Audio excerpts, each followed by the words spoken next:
আমি মোহাম্মদ কামাল হোসেন মজুমদার এই মুহূর্তে উপস্থিত হলাম মুগদা থানা মান্ডা এলাকায় অবস্থিত শাপলা সিটি হিন্দু পঞ্চায়েত কমিটি এই ঠাকুর পূজা মণ্ডপ। এখান থেকে আমরা জানতে পারবো দিদিমণি, মাসিমা, পিসিমা ও বৌদিদের কাছ থেকে এই পবিত্র দশমী দুর্গাপূজায় শেষ দিন ওনাদের দিন কাল কেমন কেটেছে এবং এই পবিত্র উৎসবে ওনাদের আনন্দ ও সুখময় দিনগুলির ব্যাপারে জানব।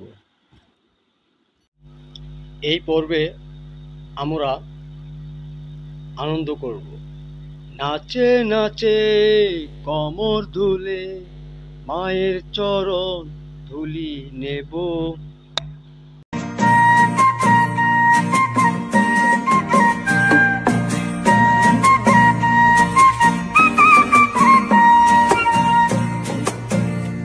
আমার দিনগুলো সব যায় হারিয়ে আধারে, আমার দু চোখ যখন পাই না খুঁজে তোমারে। আমার দিনগুলো সব যায় হারিয়ে আধারে, আমার দু চোখ যখন পাই না খুঁজে তোমারে। তুমি রেখো গো আমারে তোমার